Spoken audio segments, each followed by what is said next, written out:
my name is Maria, and I'm international orthodontist who came here not long time ago. I'm trying to improve my English, so I decided to have some video in English, and for sure I wanted it will be interesting to everyone, but also for me. So I decided to read some orthodontic or dentist book and share with all of you who also interested in. So today it will be the book. So I loan a book from the library. I read it and then share with all of you.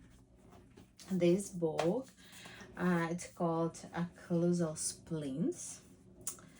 I will move a little bit the sign because they invite me do not put it away, but I want you to see like whole book how it looks, so I just moved a little bit.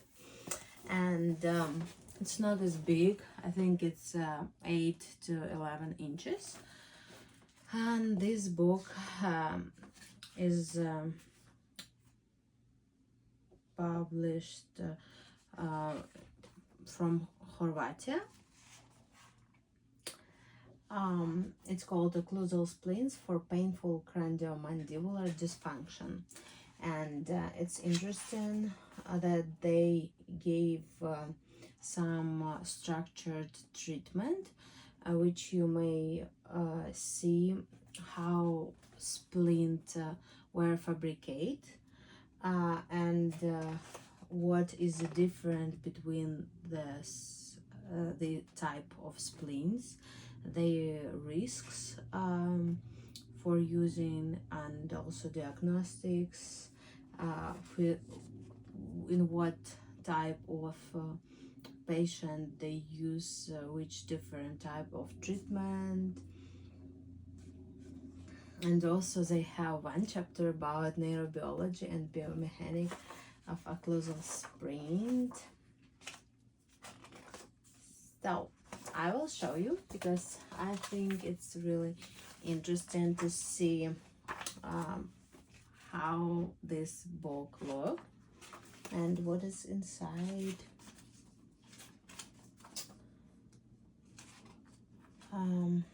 They have in each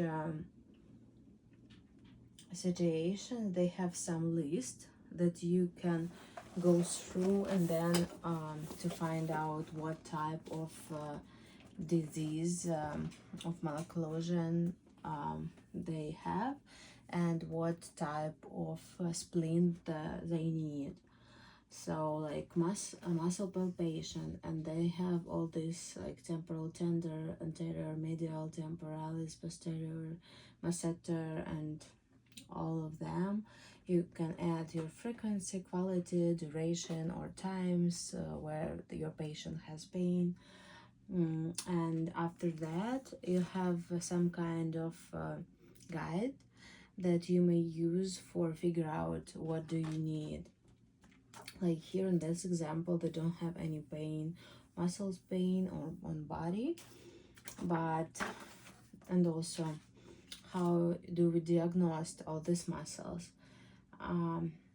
So I really think that this book will be interesting and useful for people who use some types of splints, or who want to know how figured out, because it's super easy to scan your patient or do the impression and then ask your lab to make splint for you, but how to adjust the splint, right, and make it will be interesting and also helpful to the patient. So there is a question like another type when they have a case with myogenic pain, and the pain will be located over there, so they have some kind of diagnostics that after you go through you may knew what type do you need. For example, here, like each splint that they made, they try to know how many contacts they have. So they after they made the splint, they ask the patient to bite on colorful paper, occlusal paper, and you can adjust it and make it everywhere will be the same connection, or do it on some kind on one side, just example, you will have it, and another side you don't have. Usually we want patient to bite on back teeth, but do not go from anterior one, because we want patient to be relaxed. But some patients do need on frontal part, so like all this type, it will be really helpful with patient. Just example, you have your patient and you want to know what type of splint you may use, so it will be really helpful. And I really encourage everyone who want to give patients like night guards or another splints to see how it works and for what patient it should be helpful. Then it's fabrication. It maybe will be interesting for technique, but also for doctors to know all this process, how they made these splints. I also did some splints on my previous clinic, so it's not as hardest part, but also you need some more equipment, right? Yeah. Also like diagnostics, what type of muscles use it, if you have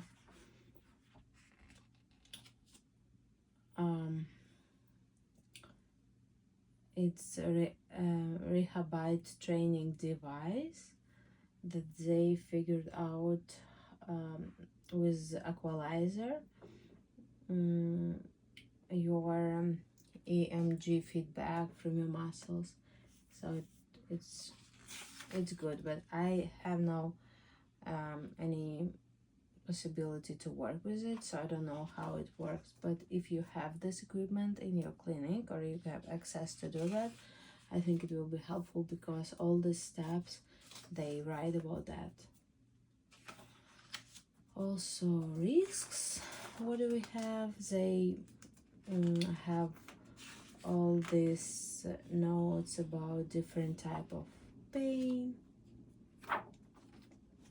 Also so many references from different type of literature. I think that my favorite part, I may say,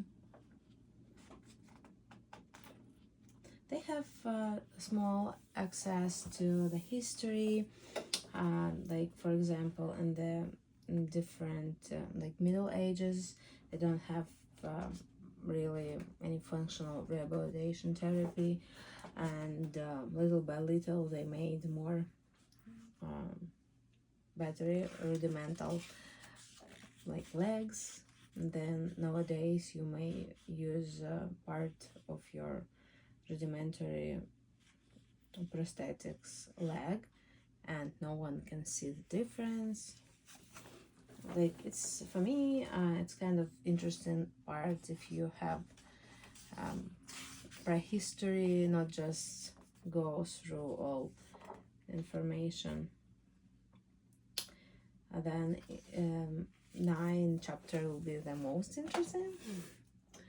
It's called Neurobiologic Background of Occlusal Splint Therapy. They show muscles again and again, and how our neuron works, different type of function,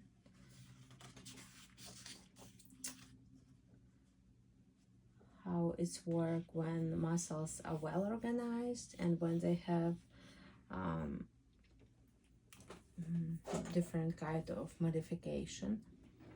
So with the same situation, without splint therapy and with splint therapy, your muscles can work well.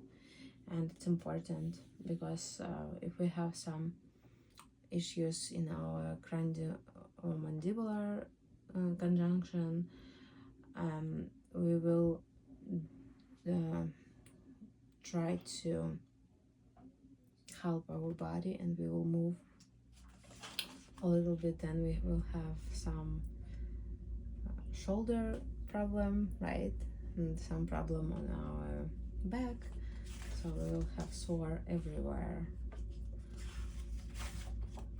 Yeah, so a book really interesting, and I may say that it's from practical way will be interesting for everyone who wants to know a little more about splint and also about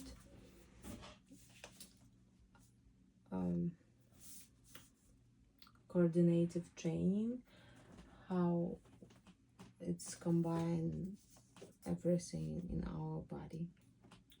Hope this book was interesting for you. Write your comments or question. I will be glad to answer. Bye.